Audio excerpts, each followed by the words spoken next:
오늘은 매년 하는 일 이런 제목으로 하나님 말씀 나누도록 하겠습니다.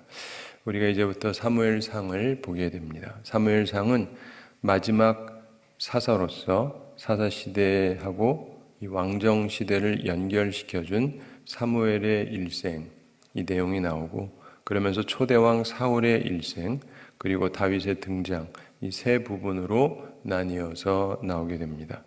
우선 오늘 1장에서 사무엘의 출생 배경을 설명하고 있습니다. 사무엘은 레위 지파에 속한 사람입니다. 그러나 본문에는 그런 설명이 나와 있지 않습니다. 왜냐하면 그의 사사로서의 중요성이 혈통, 신분에 관계가 없는 예언의 은사로 인한 것이기 때문이다. 이렇게 많은 성서학자들이 해석을 합니다. 오늘 1절 함께 읽어보겠습니다.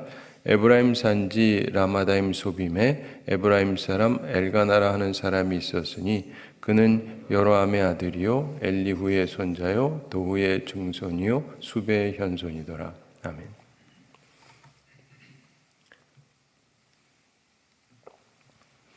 에브라임 산지 라마다임 소빔에 이렇게 시작이 되는데, 여기서 에브라임 산지 라마다임 소빔, 우리는 라마다임 소빔 그럼 뭐 익숙하지 않은데 여기에는 뜻이 담겨져 있습니다. 라마라고 하는 것은 고지라는 뜻입니다. 그 높은 곳이라는 뜻이고, 그리고 라마다임 그러면 두 고지 이런 뜻입니다. 다시 말해서 두 개의 언덕이 있는 곳이다 이런 뜻이고, 두 개의 언덕에 세워진 마을입니다. 그럼 소빔은 뭐냐? 사무엘의 먼 조상 수베의 이름을 딴 것입니다. 이 엘가나를 설명하면서 1절 중후반에 보면 여호람의 아들이요 엘리후의 손자요 도후의 증손이요 누구의 현손이더라? 숲의 현손이더라. 바로 이거예요. 이거 숲. 그래서 이 소빔은 이 숲의 이름을 딴 것입니다. 그래서 에브라임 사람 엘가나라고 하는 사람이 있었다 그렇게 얘기하는데, 이 사람의 위에서 쉽게 말해서 제 위에 있는 분 중에서 그분의 이름을 따서 하남이라고 지었다고 생각을 해보세요. 아니거든요. 그런데 내가 하남에 있으면은 좀 특별한 집안이겠죠. 여러분도 그렇고, 내가 있는 동네, 뭐 내가 있는 시, 뭐 이런데 이름이 우리 조상 이름 따가지고 졌다. 그러면 그 집안이 거기에 세력 있는 집안일 수밖에 없잖아요. 그렇죠? 그거를 이렇게 생각하시면은 도움이 됩니다. 에브라임 사람 엘가나라는 사람이 거기에 있었다 이렇게 설명하고 있습니다. 이 모든 이야기는 엘가나로부터 시작이 됩니다. 사무엘의 아버지인데 에브라임 사람이다 여기서는 그렇게 설명합니다. 아까도 말씀드린 것처럼 본래 레위 사람인데, 레위 지파인데 에브라임 사람이라고 얘기합니다. 엘가나는 레위 지파에 속한 사람인데, 에브라임 지파가 기업으로 물려받은 영토 내에 있는 레위 성읍에 살고 있었기 때문에 에브라임 사람이라고 불렸습니다. 그의 족보는 역대상 6장에 보면은 레위인으로 나옵니다. 그리고 엘가나의 뜻은 하나님은 소유자 이런 뜻입니다. 그래서 신앙적인 이름을 갖고 있죠. 사무엘의 출생지 라마다임 소빔에 대해서 쭉 설명을 하고 있습니다. 참고로 소빔의 뜻은 파수꾼이라는 뜻인데 선지자 학교가 있었을 수 있다 이렇게 성서학자들이 봅니다. 그리고 엘가나는 그 지역의 수령이었고 경제력도 있고 영향력도 행사하는 유력한 인물이었다 이렇게 봅니다. 엘가나는 갈대아 말로 읽으면 선지자의 생도 이렇게 읽혀지기도 합니다. 근데 그에게 두 아내가 있었다 이런 설명이 나옵니다. 2절 함께 읽어보겠습니다. 그에게 두 아내가 있었으니 한 사람의 이름은 한나요, 한 사람의 이름은 브닌나라. 브닌나에게는 자식이 있고 한나에게는 자식이 없었더라. 아멘. 엘가나에게 두 아내가 있었다고 말합니다. 여러분은 어떤지 모르겠는데 전 어렸을 때 이거 보면서 굉장히 좀 충격적이었거든요. 아내가 둘이어도 되나요? 여러분 갑자기 헷갈리시죠? 근데 보면 아내가 둘이래요. 애가 아니 뭐 둘이지. 그리고 이제 간혹 가다 보면은 뭐 아브라함이 있는데 이삭이 있고 야곱이 있고, 근데 야곱이 자매를 자기 아내로 삼잖아요. 우리 관념으로는 좀 이렇게 이해가 안 가는데, 그러면 이제 이 부분에 대해서 질문하는 사람들이 항상 나옵니다. 이거 이러면 안 되는 거 아닙니까? 뭐 이러면서. 그러면 여기에 대해서 많은 분들이 좋은 답이라고 생각해서 하는 답이 있는데, 이게 뭐냐면 율법이 있기 전이다. 율법이 있기 전이다. 그럼 또 말이 되는 것 같죠? 모세 때 율법이 주어졌으니까 그 전까지는 물론 하나님이 계셨고 몇 가지 말씀하신 바도 있고 그렇긴 하지만 율법으로 주어진 것이 있는 것은 아니니까, 그래서 율법 전이기 때문에 해당이 안 된다 이렇게 설명하려고 하는 분들이 있어요. 뭐 그렇다 치고, 근데 이 사무엘상이 나오면은요 이미 모세 이후에 수백 년이 지난 다음이에요. 그런데 아내가 둘이다. 여기 설명을 할 수가 없어요. 이해가 되시죠? 네. 그 말로 설명이 되지 않습니다.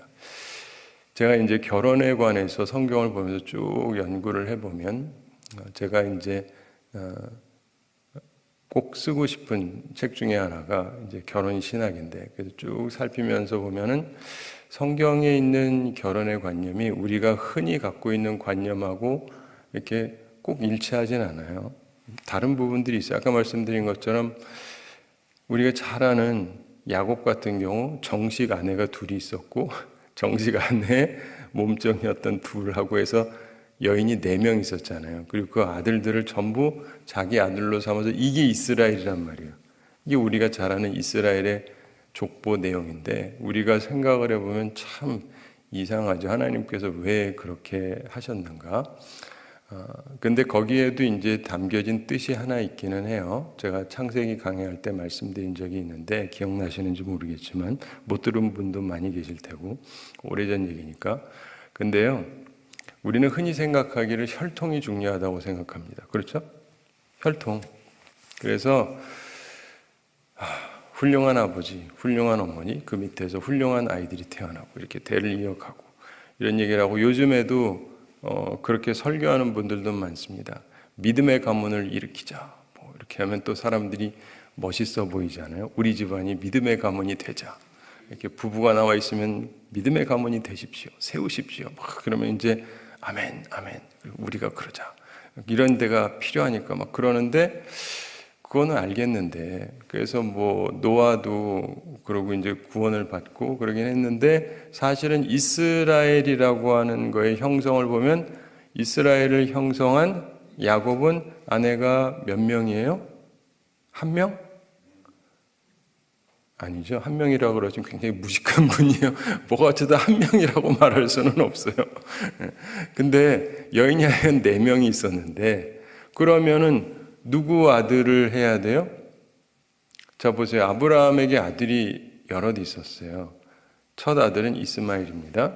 그 사실 그 다음으로 치면은 이삭은 둘째예요. 그렇지만은 단지 본부인의 아들이죠. 그래서 하나님께서 이삭을 선택하셨다. 그래서 우리는 그 부분을 해석할 때에는 그냥 남편만 보는 게 아니라 아내도 중요하다. 그래서 이쪽으로 해서 됐다. 이렇게 생각을 해요.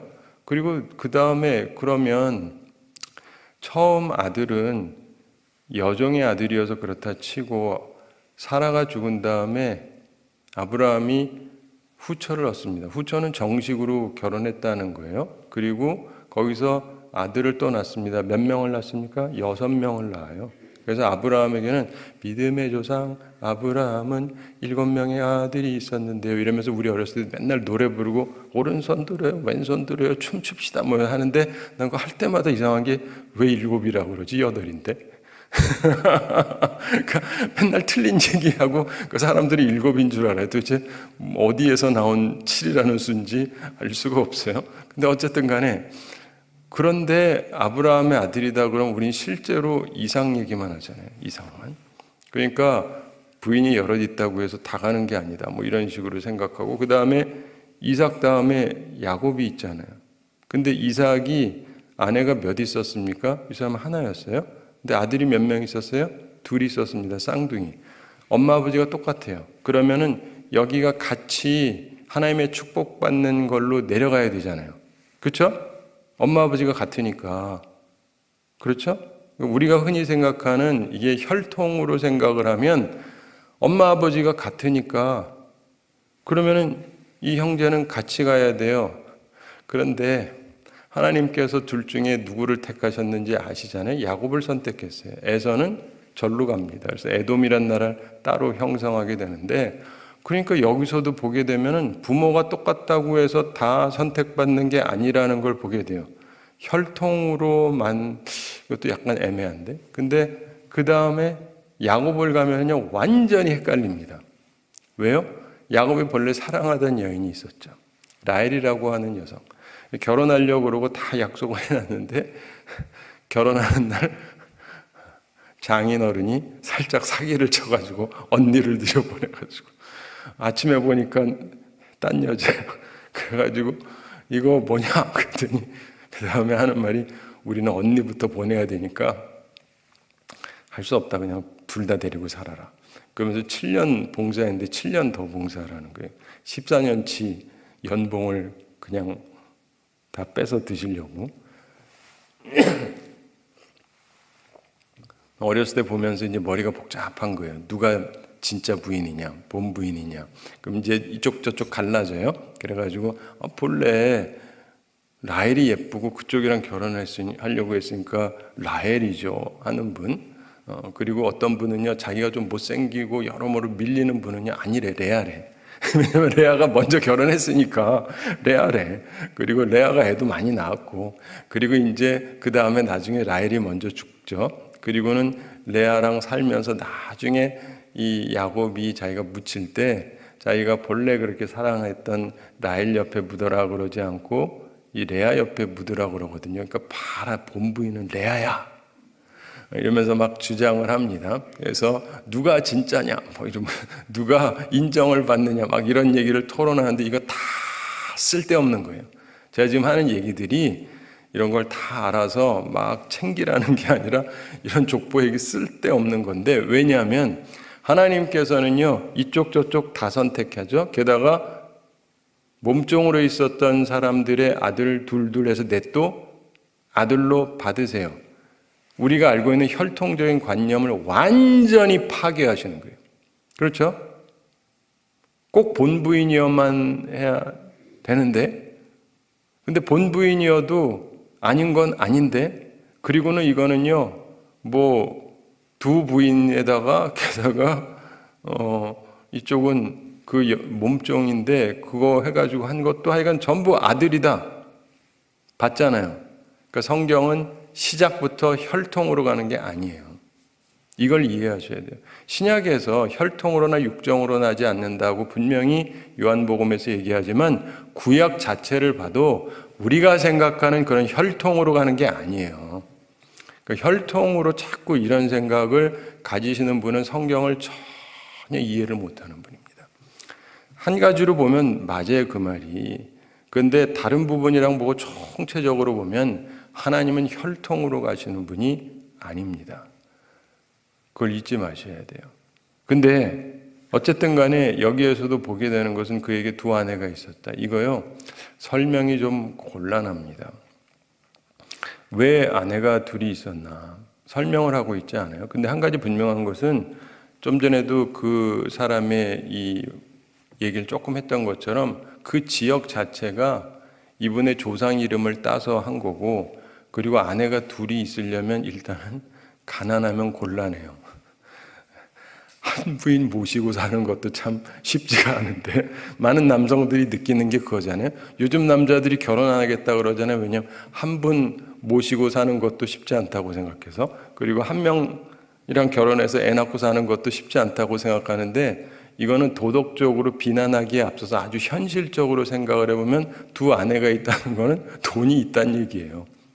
이렇게 사람들이 잘 생각 안 하지만 사실 돈이 있어야 가능한 얘기거든요. 옛날에 여성들이 다 나가가지고 사업하고 돈 벌어오고 하던 시대가 아니잖아요.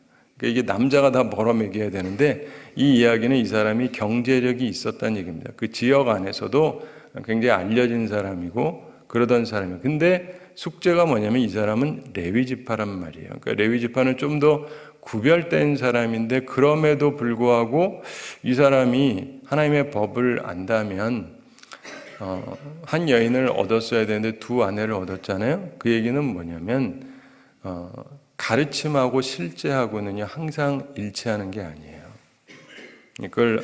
그것도 항상 염두에 두셔야 돼요. 그리고 이 집안에서 하나님의 은혜가 임한 건 이 집안이 너무 온전해서 완벽해서라고 해석할 수가 없어요.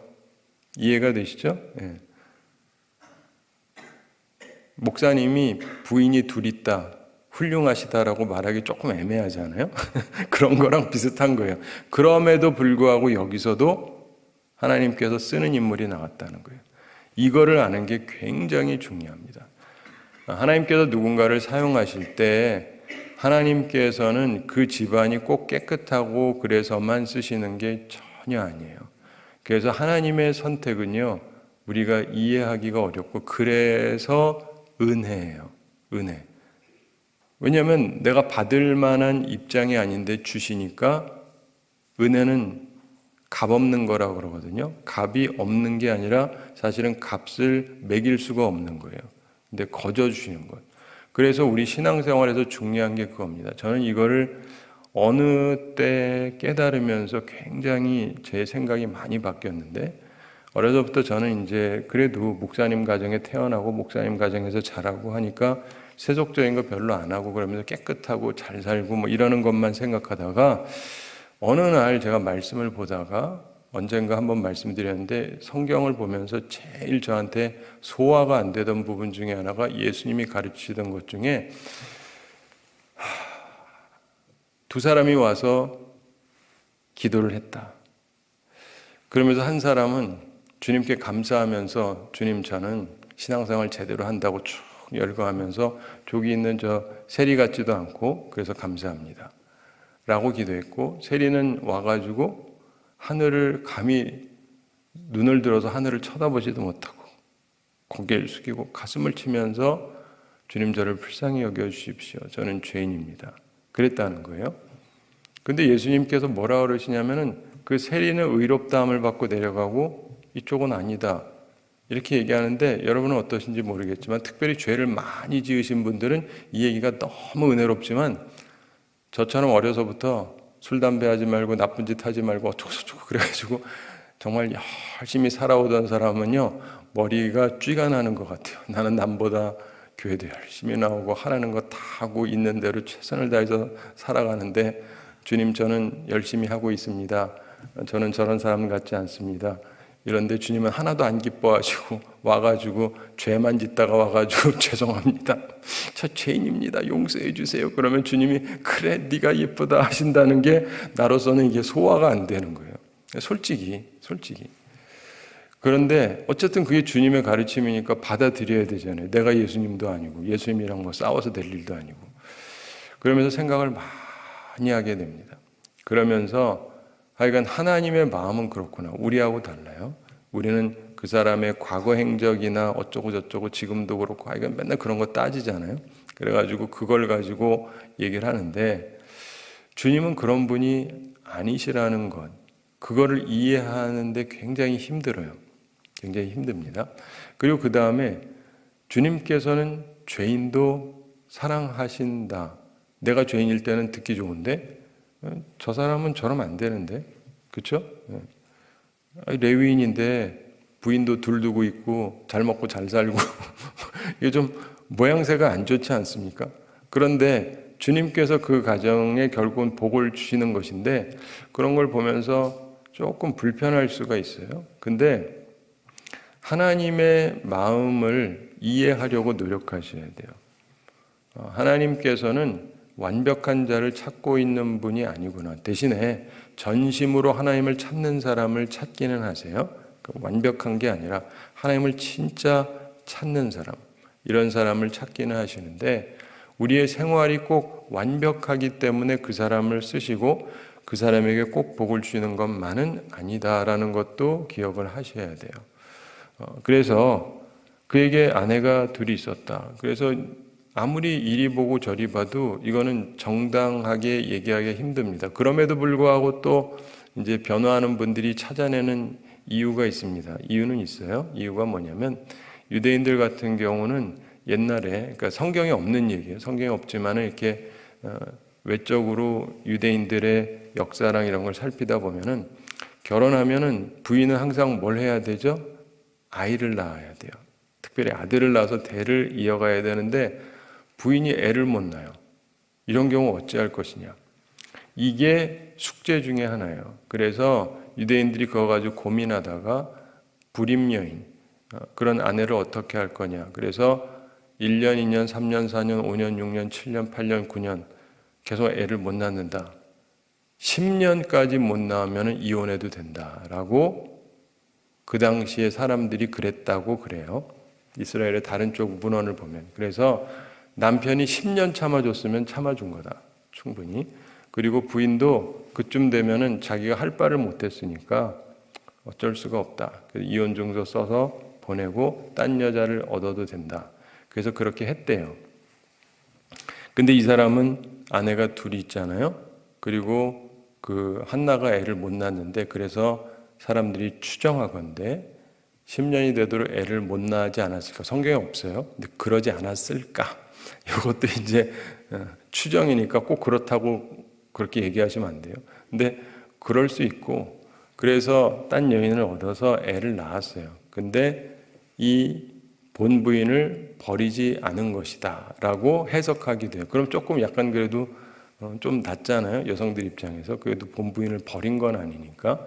그래서 두 아내를 데리고 있었다. 이렇게 해석하기도 하는데 성경에는 정확하게 나와 있지 않으니까 알 수는 없어요. 근데 그럴 수도 있겠죠. 근데 어쨌든 간에 이런 형태로 지금 이렇게 주어져 있었고 모양새가 꼭 좋은 것은 아니었어요. 그러나 어쨌든 이 가정사를 보면서 우리가 보게 되는 게 언제나 우리가 느끼는 일종의 갈등, 문제 상황을 보게 돼요. 하나님을 섬기면서 다 좋은 것 같으면서도요, 많은 가정 속에 어떤 문제가 있어요. 그리고 갈등이 있습니다. 멀쩡하기만 한 집안은 거의 없습니다. 진짜 없어요. 그리고 멀쩡해 보이는 집안도 그때만 잠시지 또 지나면 먼 일이 터지고 문제 안 터지는 집안은 없나니 하나도 없는 것 같습니다. 네.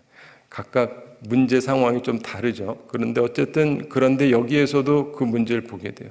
이게 바로 우리의 얘기이기도 한 거예요. 어떤 스트럭처란 어떤 체제적인 문제일 수도 있고 그래서 이거 쉽게 풀 수가 없잖아요. 이 두 부인의 갈등 이런 거. 근데 한 사람의 이름은 한나요, 한 사람의 이름은 브닛나라 이렇게 얘기합니다. 부인들의 이름을 설명하고 있는데 한나는 풍성한 은혜 이런 뜻입니다. 이름이 좋죠. 그리고 한 사람의 이름은 브닛나라는 붉은 진주를 의미합니다. 욥기에 보면 28장 18절에서 홍보석으로 나오는 것이 똑같은 단어로 쓰여지고 있고 잠언 3장 15절에서는 진주로 번역이 됐습니다. 자, 어쨌든 간에 히브리 사람들은 여성의 이름은 애정에 관한 것이 많다고 그럽니다. 남성의 이름은 종교적인 색채가 강한데 이 집안도 그랬습니다. 당시 일부 다처제가 성행했던 배경을 우리가 본다 이렇게 볼 수도 있겠습니다. 그래서 하나님의 말씀은 그렇지만 그러나 구약 성경에서 보면 꾸준하게 이게 잘 안 지켜졌었다라는 걸 보게 되죠. 왕정 시대가 되면 더 심해지죠. 왕이 여러 아내를 데리고 살고 우리가 잘 아는 얘기지 않습니까? 말라기에 가서 하나님께서 능력이 있지만은 그러나 많은 여자를 창조한 게 아니라 한 여자를 이런 표현이 거기서 드디어 나오는데 그러면서 시대가 지나고 이제 수천 년 지나면서 지금과 같은 체제로 되지 않았나 싶습니다. 근데 어쨌든 간에 굉장히 오랜 시일이 걸리면서 시대 문화에 따라서 이게 조금씩 바뀌어지는 걸 보게 되는데 어쨌든 그때는 그때대로 나름대로 어려움이 있었습니다. 그러니까 항상 기억하세요. 이게 옛날이나 지금이나 어려움은 항상 있는 것입니다. 3절 함께 읽어보겠습니다. 이 사람이 매년 자기 성읍에서 나와서 실로에 올라가서 만군의 여호와께 예배하며 제사를 드렸는데 엘리의 두 아들 홈니와 비느하스가 여호와의 제사장으로 거기에 있었더라. 아멘. 이 사람이 즉 엘가나가 매년 자기 성읍에서 나와서 매년 항상 하던 일이 있었다는 것입니다. 오늘 설교 제목이 매년 하는 일인데, 매년 하는 어떤 정기적인 일, 그에게 자기가 있던 곳을 떠나서 하던 일이 있었다는 것입니다. 여러분이 사시는 곳을 떠나서 매년 어딘가에 가서 무엇을 한다면 어디로 왜 가며 무엇을 하는가 한번 곰곰이 생각을 해보시기 바랍니다. 이 사람이 매년 성읍에서 나와서 실로에 올라가서 만군의 여호와께 예배하며 제사를 드렸는데, 이런 말씀이 나옵니다. 실로에서 제사를 드렸다, 이렇게 말씀이 나옵니다. 이 당시는 우리가 잘 아는 예루살렘으로 가지 않았습니다. 왜냐하면 아직 예루살렘을 얻지도 못했거든요. 다윗 때 예루살렘 성을 얻어서 거기에다가 도읍지로 정했던 것이고, 그 전이기 때문에 예루살렘에 가지 않았습니다. 가나안 땅을 차지하고 수백 년이 지났지만 아직 예루살렘을 얻지는 못한 상황이었고, 그래서 실로에 가서 제사를 드렸는데 거기에 성막이 있고 거기에 법궤가 있고, 그래서 거기에 가서 하나님께 제사를 드렸습니다. 이 실로라고 하는 것은 평화라고 하는 뜻인데, 평화의 왕이 오셔야 교회에 찾아오심으로 평안을 우리가 누릴 수가 있는 것이죠. 그런데 여기서 엘가나가 1년에 한 번 제사를 드리기 위해서 법궤가 있는 실로로 갔다, 이렇게 보는데, 우리가 잘 아는 대로 그 성경의 본래의 율법의 명령에 보면은 1년에 남자는 몇 번 하나님께 보이라고 그러죠? 3번. 그런데 여기서 보면 3번이라고 되어 있지가 않아요. 근데 그렇다고 해서 이게 한 번이냐? 한 번일 수도 있고 2번일 수도 있고 3번일 수도 있겠지만 하여간 매년 가긴 갔다라고 되어 있어요. 근데 3번이라고 얘기를 하지 않았기 때문에 한 번으로 보는 성서학자들도 있습니다. 그래서 횟수는 나오지 않는데, 만약에 한 번 갔다 그러면 규칙을 범했다고 생각할 수도 있습니다. 3번은 가야 되는데 한 번밖에 안 간 거니까. 이것도 추정이에요. 아까 말씀드린 것처럼 추정입니다.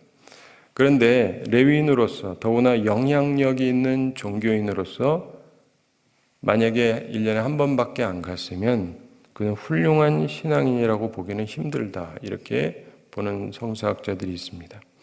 그러나 또한 동시에 설사 그렇다 할지라도 그 당시는 이스라엘이 매우 타락해 있는 상황이었고 이방신을 섬기고 있었고, 그래서 그 제사장들이 부패해 있었고, 왜냐하면 부패해 있다는 걸 뭘로 알 수 있습니까? 3절 후반에 있는 내용이 뭐라고 돼 있죠? 엘리의 두 아들 홈리와 비느하스가 여호와의 제사장으로 거기에 있었더라. 나중에 그 사람들의 문제점이 나오기는 하는데, 이 사람들이 굉장히 부패했습니다. 우리를 치면 이제 목사님들인데 너무 부패했어요.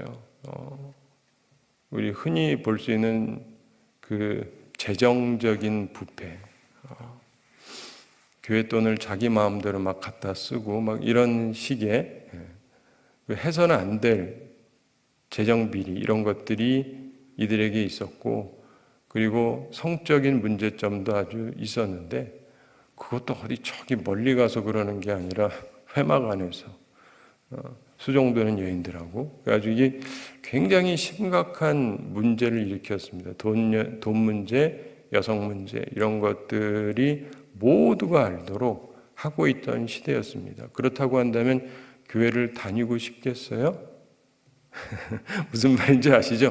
뭐 추정이 아니라 진짜 모두가 아는 부정을 범한 목사가 있는 교회, 성적인 잘못을 범하고도 뻔뻔한 목사, 거기 다니고 싶으세요? 이렇게 하니까 약간 가슴에 다가오죠? 가기 싫잖아요. 근데 그래도 1년에 한 번이라도 갔다면 이게 욕할 일은 아닌 거예요. 하나님 앞에 그래도 내 할 바를 하겠다라고 간 거니까. 그리고 꼭 한 번이 아니라 3번 갔을 수도 있고. 근데 어쨌든 간에 그가 가지고 있었던 부분 중에서 보면 오늘 이 부분에서 말씀을 맺으면서 생각할 것이, 첫째로 중혼이 있었다는 것입니다. 결혼을 하는데 한 명이 아니라 아내 둘을 얻고 살고 있었다. 굉장히 특이하죠. 성경에서 한 여인에 대한 강력한 말씀은 말라기에서부터 사실 나오고, 그리고 결국 시간이 흐르면서 한 여인만을 아내로 삼는 전통이 성립이 된 것으로 보여집니다. 점진적으로 보다 더 도덕적으로 바뀌었는데 어쨌든 시간이 좀 필요했던 것 같습니다. 그리고 두 번째로 우리가 생각할 것은 나는 매년 있는 곳을 떠나서 어디로 향하는가. 좀 전에 말씀드린 결혼 문제만 해도 그렇습니다. 순식간에 바꾼다기보다 하여간 점진적으로 나아지는 것을 목표로 삼는 것이 굉장히 중요하죠.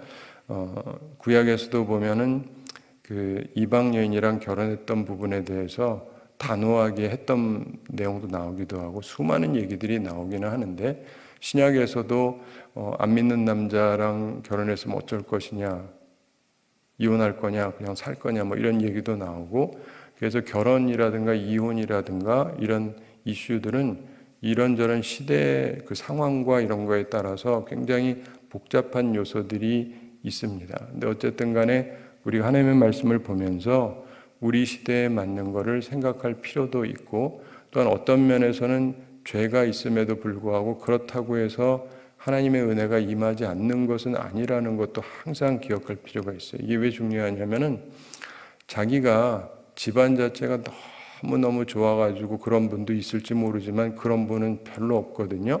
그래서 다들 보면은 우리 집안은 어쩌고 저쩌고, 근데 저 같은 사람에게도 주의 은혜가 임할까요?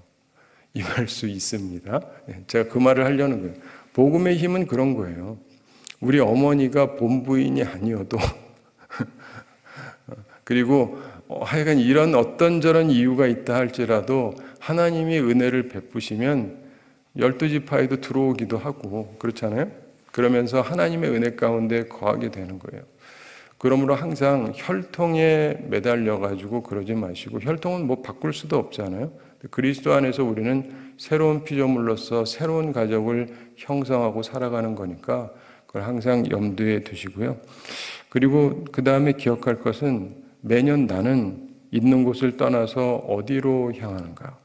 그래도 하나님의 말씀을 따라서 어느 정도 노력을 하고 있는 이 엘가나의 모습을 보게 됩니다. 그리고 결국 이런 여정 속에서 귀한 아들 사무엘을 얻게 됩니다. 이 부분이 중요해요. 교회 가기 싫어요. 왜냐하면 제사장이 완전히 너무 부패하고 너무 문제가 많은데 거기 가서 무슨 예배를 드리고 싶겠어요. 그래도 하나님이 하신 말씀이 있으니까 말씀 따라서 주의 전에 오고 있었어요. 그러다가 이런 여정 속에서 귀한 아들 사무엘을 얻게 됩니다. 이걸 항상 염두에 두세요. 하나님의 은총은요, 내 위에 있는 사람이 다 깨끗하고 다 좋아서 그래서만 복이 임하는 것은 아니에요. 하나님은 그런 거랑 상관없이 우리들에게 은혜를 베풀 수 있는 분이십니다. 주님을 향하는 그 시간 그리고 노력이 결국 아름다운 결실로 돌아오게 됩니다. 우리들의 주님을 향한 결정, 헌신이 주님께서 은총을 부어주실 만한 것이 되도록 주님의 뜻에 합하게 살아가야 됩니다. 항상 기억하실 것이요, 우리가 믿음 생활할 때 장애되는 것이 무진장 많습니다.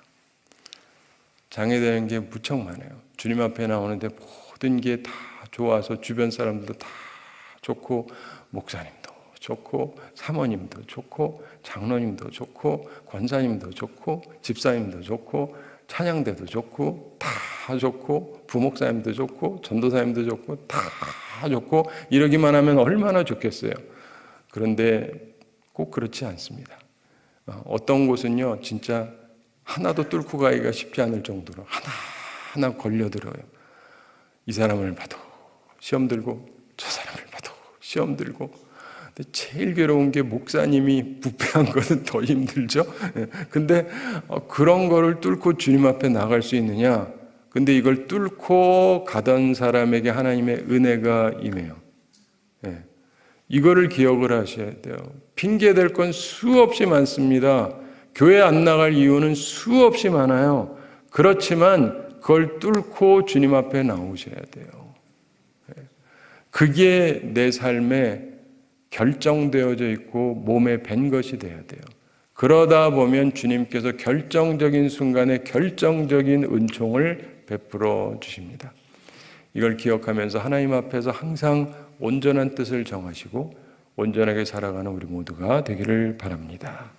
우리 함께 기도하겠습니다.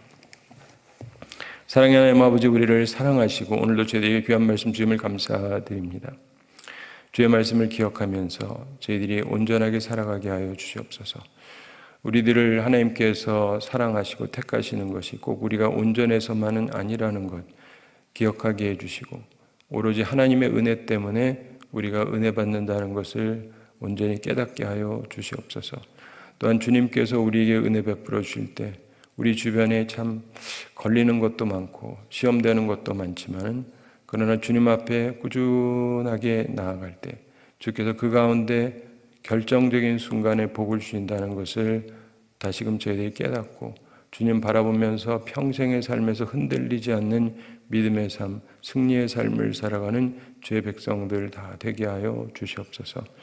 주여, 우리들은 힘이 부족합니다. 주의 성령으로 우리들을 일깨워 주시고 총명함을 할 때마다 그리고 매년 선택할 때마다 무엇을 하든지 하나님의 뜻에 합한 것을 생각하고 하나님이 기뻐하시는 것을 선택하는 사람들이 되게 해주시고 그래서 하나님께 영광 돌리고 결정적인 순간에 하나님의 결정적인 축복을 받는 귀한 하나님의 사람들 다 되게 하여 주시옵소서.